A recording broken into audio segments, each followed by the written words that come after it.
The Italian Wine Podcast is the community-driven platform for Italian wine geeks around the world. Support the show by donating at ItalianWinepodcast.com. Donate €5 or more and we'll send you a copy of our latest book, My Italian Grape Geek Journal, absolutely free. To get your free copy of My Italian Grape Geek Journal, click Support Us at ItalianWinepodcast.com or wherever you get your pods.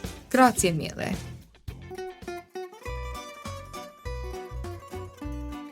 Welcome to Wine, Food and Travel with me, Marc Millon, on Italian Wine Podcast. Listen in as we journey to some of Italy's most beautiful places in the company of those who know them best, the families who grow grapes and make fabulous wines. Through their stories, we will learn not just about their wines, but also about their ways of life, the local and regional foods and specialities that pair naturally with their wines, and the most beautiful places to visit. We have a wonderful journey of discovery ahead of us, and I hope you will join me. Welcome to Wine, Food and Travel with me, Marc Millon, on Italian Wine Podcast. Today it is my great pleasure to travel to the heart of the Chianti Classico, to Castellina in Chianti, to meet Andrea Cecchi, CEO and President of the Famiglia Cecchi winery. Buongiorno, Andrea. Thanks so much for being my guest today. How are you? Buongiorno, Mark. Everything is going well, thank you. I am very pleased to talk to you to explain the historical background of my family into this community, the wine community. Well, that's great. Is it a beautiful day in Chianti today? Well, actually, it's raining right now, but it's okay. We had a lot of sun even in the past days, and so we have so many different things. And the harvest is now complete. Yes. Of course, since I would say 10 days, we've just finished our harvest. So now we are picking the olives to make extra virgin olive oil from Chianti Classico. So today we are not working in the fields, but in the next days we are going to start again. Okay. Now, Famiglia Cecchi is one of the historic wineries of the Chianti Classico, and you represent the fourth generation of a company founded by your great-grandfather, Luigi Cecchi. Can you share with us something of your family story? You're right. My family is one of the most historical family producing wine in this region. My great-grandfather started as a consultant, as a palatista. He was a consultant of other estates. So at that time, we didn't have any land, any vineyards. But step by step, we became wine growers. And I would say that the third generation made a big change after the Second World War, when my father decided to buy the first estate in Villa Cerna in Castellina in Chianti. And from that point in 1962, we started to be growers. And we started to be growers because was our love, was something that we were in love to see how we could grow our own wines in our land. That's a very, very interesting story, Andrea. And I'm thinking that if this decision was made in the 1960s, it was a moment of huge transition in Tuscany with the demise of the mezzadria. So it would have been an opportunity, but also quite a challenge to begin to grow grapes and produce your own wines. You're right, it was a big change. And as you know, Mark, in 1966, we had the first DOCG regulations. And so that's why my father decided to buy this estate, pretty big estate inside of the Chianti Classico, even if in 1962, the Chianti Classico was not an appellation because it was born in 1966. So the longevinity of my father was so great, and we are so thankful to the decision that he made. And then, of course, thanks to this knowledge, we were continuing to buy some land. And when I started to work in this company in 1988 as a manager in the production, because I am an agronomist, I was asking to myself, what you should do in your generation for this company? And I say, my priority is to take some good land aboard. It means For me, the land is the most important thing that the family that is involved in winemaking needs to have. So I was going around, even in different area outside of Chianti Classico, buying new pieces of land where I could grow different style of wine, respecting the authenticity of the terroir. Okay, so I'm just thinking again of the transformation of Tuscany in the 70s, in the 80s, in the 90s, and the great project Chianti 2000. I remember that project, and how not only did the landscape itself change after the mezzadria ceased and more specialized viticulture came in, but Chianti wine itself changed completely. And really, there's been such a renaissance in quality, and the Cecchi family have been part of that story. Can you tell us a little bit about the evolution of Well, Chianti? from my point of view, the landscape was not so much change comparing that time, because consider, for instance, that until now we have 62% of woods in the area, and we have 10% of olives plantation, olives tree to make the extra virgin olive oil, and the rest is of course is vineyards. So I think that the landscape looks like what happened in 1960, 1970. Many projects are done during the last 40 years in terms to increase the culture of the people here in Chianti Classico, in terms to develop the knowledge in how making the best Sangiovese grapes, and then the best Chianti Classico wine. So the project that you mentioned was probably the most important project that we did in the area, and I think that was let the people open their eyes and see that we had a great potentiality in terms to discover new clones and to have new implementation methods to grow much better the Sangiovese comparing the previous years. So it was really realizing the potential of Chianti Classico and indeed of the Sangiovese grape to make really great wines. I can recall, of course, when Chianti was a much easier to drink wine, the Chianti that was in the Fiasco, the Chianti of the old days. But of course, this project saw Chianti really realize its great potential through clonal selection, through work in the vineyard, and of course, through work in the cellar with the removal of the white grape varieties, for example, and the refining of the wines. Of course, many things that were changing in those years, and also the way of the approach of the consumption of the wine was changing. Not only the quality was changing, of course, now we have very well balanced wines from this area, but at the same time, we were happy to have an approach of the consumption of wine, which was a different consumption occasions.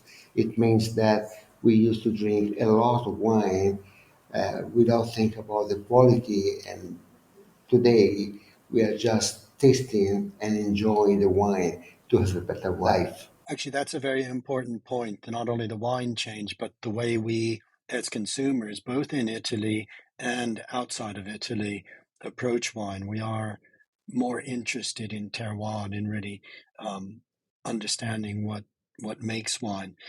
Now, Andrea, I know for you, sustainability has been at the heart of your family project and is very important. Can you tell us why this is important and some of the measures that you take to produce wine sustainably? Well, honestly, I think that we need to be very, very respectful about our countryside. I decided since many, many years ago to focus in just a couple of projects, the care of the vineyards, to caretakers, to be takers of the land. And as you know, in Toscana, we don't have enough water, And so I decided that water could be a big point. Water is a big source for the population, first of all, but also in the countryside. So I decided, thanks to the project of recycling water in all our wineries, I decided to reuse the water that we use during the process. And that helps us very much because we can save a lot of water from the wells. And so we started in 90s. Probably we had the first project in terms of the wetlands with the pragmatis in a very natural way of recycling the water. And then when the organic production was coming up, we decided to jump on in our estates that we have in Maremma in Umbria. So we have even pretty big estate that are controlled in an organic way. And I think this is something that is not simple, but is what we like to do, also because we want to keep our land alive. And this is an option. Okay, well, that's very interesting too. I think probably 20 or 30 years ago, organic viticulture was thought of as a possibly a curiosity. It wasn't so important or so valued. And now I think there's an understanding of the importance of producing wine following biologico, the organic precepts. And it's a benefit for the wine, but it's also seems to benefit in the vineyard. Does it help, for example, with climate change? I know that you've suffered from some very excessive temperatures and heat during the past summer. Well, that is another very important chapter because living in a countryside, watching the season, we really realize that the climate has a big change and it's changing year by year.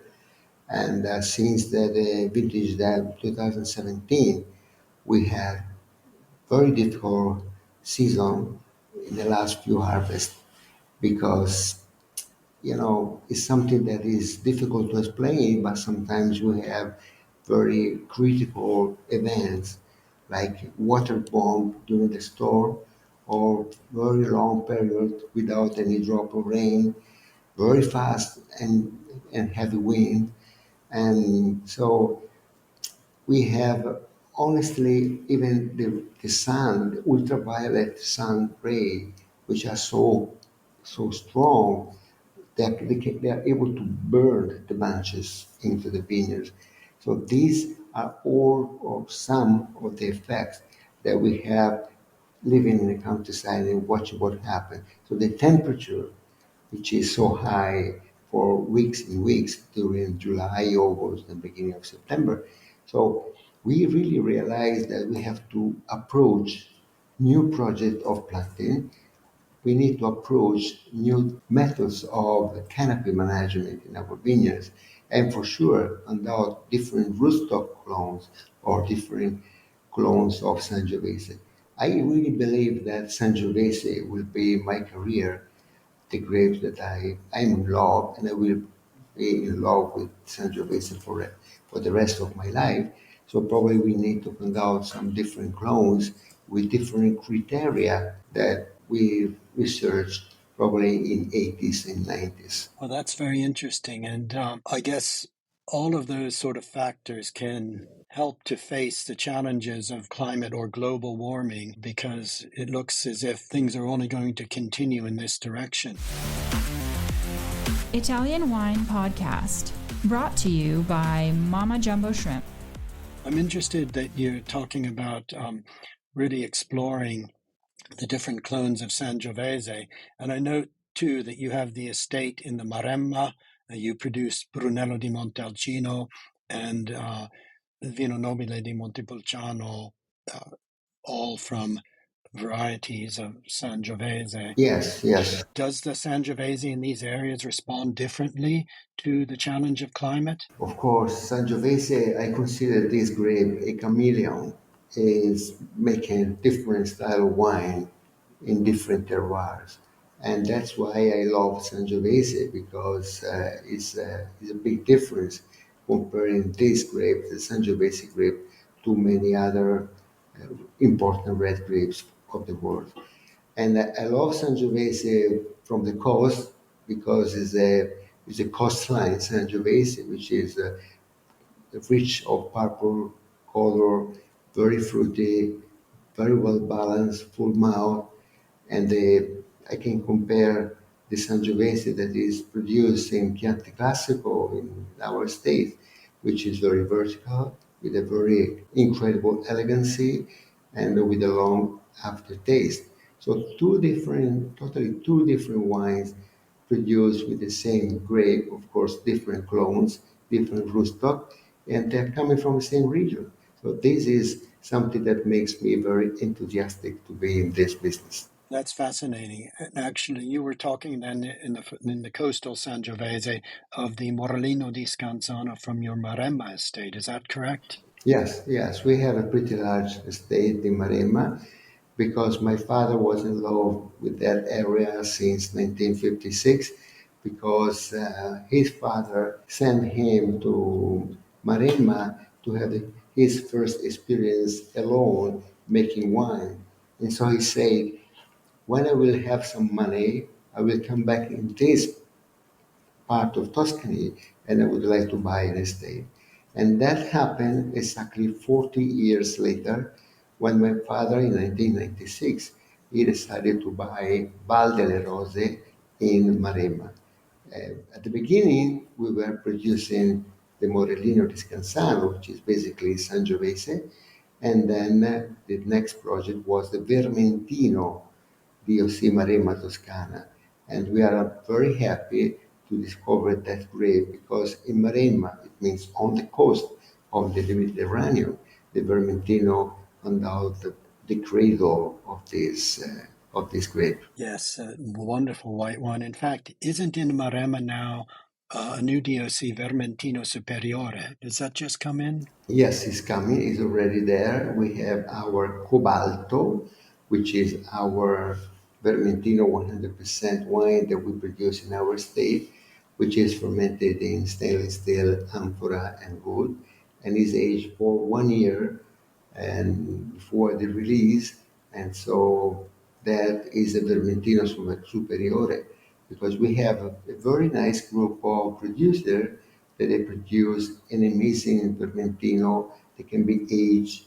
And the people, they love that. They love because that can be matched with the dishes that they produce in Maremma, but all over the world on the coast.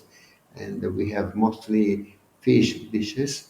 And so that Vermentino with a very deep, I would say, some marine fruit or exotic fruit like ananas, very ripe ananas taste is an amazing with some fish dishes.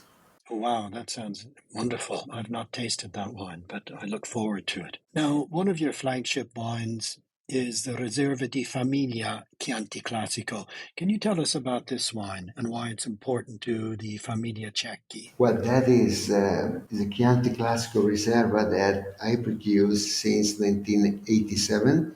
That was the first vintage and was the same period when I started to work, I would say, in the company. So for me, it's a flagship because at that time, I made a very deep research inside of our vineyards of our estate in Castellina and Chianti to discover which vineyards they could be constantly able to produce the 90% of the blend of this wine. And then at that time we already had some Cabernet Sauvignon planted in our vineyards. We had 3 vineyards, and so I select one vineyard in particular where I produce the 10% of the blend, which is Cabernet Sauvignon.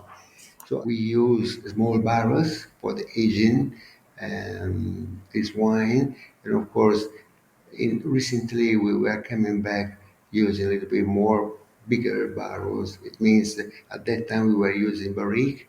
Now we use mostly Tonneau 500 liters because we should like have a more integrated aging taste into the blend. So of course this is my flagship, Valore di Famiglia. And then as you know, Mark was born in 2012 the Gran Selezione, Yes. which is the last baby. And would that be the Villa Cerna? That is the Villa Rosa, which is another estate.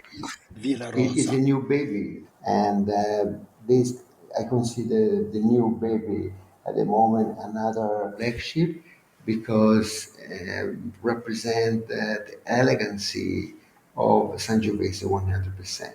I love the vertical wines. I love wines that can be aged for many, many years with the complexity, with the transparencies of the Sangiovese, and with the drinkability of the Sangiovese. So that one is a wine that me very happy, and I really enjoy that wine. And for our listeners, I think it's important to emphasize the Gran Selezione as the top of the Chianti Classico pyramid. Single vineyard, 100% Sangiovese, is that correct? Yes, yes. Since the beginning, I decided that Villa Rosa, as Giulio Gambelli said many years ago, I don't know if you are familiar with Giulio Gambelli, he was a palatista, he was a consultant, very well known in Tuscany from Montalcino to Chianti Classico. He was a very close friend of my father and always said, a Villa Rosa il Sangiovese ci nasce. So in Villa Rosa, the Sangiovese is born. And so that's why for my commitment is produce Chianti Classico Gran Selezione using 100% of Sangiovese.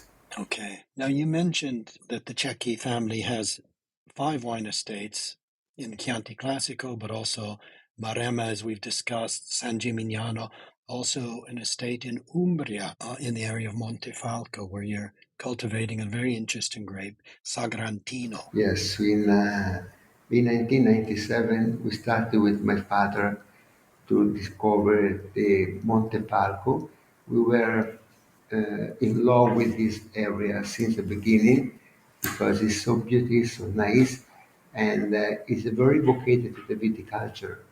So at the beginning we were producing Sagrantino, and then we increased vineyards also producing Trebbiano Spoletino for the Montefalco Bianco DOC. That's a very fascinating wine. I love that grape. It makes some wonderful wines. Now, can we talk about gastronomy and wines? The wines that you produce, I think you would say, are wines that you make to enjoy with food. You've talked a little bit about the Cucina Marittima from the Tuscan seaboard pairing well with the Vermentino.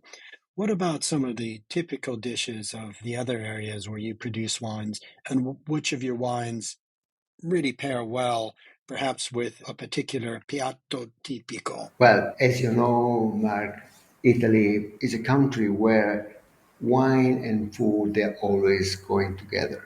And our culture say that the consumption of wine is with food, not without food, as happened in many other countries. Absolutely. So, for instance, staying in Umbria, I love the Sagrantino di Montefalco with the truffle plates. So I can think about the tagliolini al tartufo, which are amazing because the truffle is a product that is coming mostly from Alba and Umbria. So tagliolini al tartufo nero di Umbria is something that I love that because mm, the truffle is something that is really typical of Umbria is strangozzi al tartufo with the Sagrantino. Of course, the Sagrantino is going very, very well also with the meat. But if I'm thinking about the Fiorentina steak, I should like to think about the Gran Selezione Chianti Classico Villa Rosa because the fat of the meat that you have in your mouth can be cleaned by the soft tannins that the Sangiovese has from Villa Rosa. So the connection between the Fiorentina steak and the Villa Rosa Gran Selezione, which is 100% of Sangiovese, makes a unique, fantastic taste during the lunch or the dinner. Yes, and I think that's a really important point you're making is precision of food and wine in Italy, that in a different area there are different dishes, and it is the wines of that area that pair best with them. You've described 2 examples very well, the black truffles from Umbria with the Sagrantino, and then of course the Chianti Classico Gran Selezione with a bistecca alla fiorentina. Final question. I'd like to talk about wine hospitality with your estates, but in particular the Foresteria Villa Cerna. Can you tell us about this? We have this fantastic location that many years ago was a horse stable, and because the hospitality became more and more important everywhere, and of course even in Chianti Classico, in 90s, together with my father, we decided to open a foresteria. Foresteria means a resort, a place where you can have some food. And so now it's not anymore the horse stable. It's no more horses, unluckily. And we love horses. We have just settled at home, but no more horses, unluckily. And we have a lovely restaurant that prepare local cuisine and also with a nice uh, contest of view on the vineyards because you are eating inside of the vineyard and you can see the Primo Colle Hill, which is the hill where we produce the Villa Cerna. And so the people, when they come from all over the world, they have fantastic Tuscan food with a very local ingredients, uh, lovely selection of wine, and an amazing view. That sounds absolutely perfect. And I think for me and for the listeners of Italian Wine Podcast, it's what we like to do best is really immerse ourselves in the countryside, enjoying the wines of that place with the foods of that place. I'm imagining also your exquisite extra virgin olive oil served on most things. Just another note about hospitality, even in our state in Maremma, in Val delle Rose, we have a Lucia, which is our chef. She is preparing typical dishes of that area. She is la cuoca, the true cuoca in the state. She can prepare 15 different dishes in an old-fashioned way with a very good and a contemporary taste, very light, not so heavy like many years ago. And so that this food is delicious on the coast, and we can prepare some fish dishes or some tortelli maremmani, for instance, or in winter we can produce the white boar dishes with tagliatelle, which is amazing. That sounds wonderful. In the other estates too, for example, in Montefalco. Yes, in Montefalco we have a building downtown the city, and which is where we have a restaurant, which is Retter 2, and together with Andrea Funchi, we are managing that building, and of course also in there, the cuisine is focusing in the local dishes and local ingredients. So that is a very gastronomic experiences, and they have a very wide range of wines. Well, that sounds wonderful. That would be the place to sample the tagliatelle al tartufo along with the sagrantino. Yes, yes. Andrea, thank you so much for taking your time to be our guest today. It's been really important to learn more about the historic Cecchi winery, your family story, as well as about the different estates and the wines you're producing today, not forgetting also the importance of wine hospitality. Our listeners love to visit the places that we talk about. So I hope some of them will find their way to a Cecchi estate sometime. I look forward to visiting myself. But in the meantime, thank you so much. Grazie. Marco, thank you to you, and I look forward to have you here in our winery, in our vineyards, in our estate, and I hope that also our people that are listening us they can come visit because our doors are open. Oh, that's great to know. Thank you so much, Andrea. E buona giornata. Ciao ciao, buona giornata. Thank you. Bye. We hope you enjoyed today's episode of Wine, Food and Travel with me, Marc Millon, on Italian Wine Podcast. Please remember to like, share and subscribe right here or wherever you get your pods. Likewise, you can visit us at ItalianWinePodcast.com. Until next time, chin chin.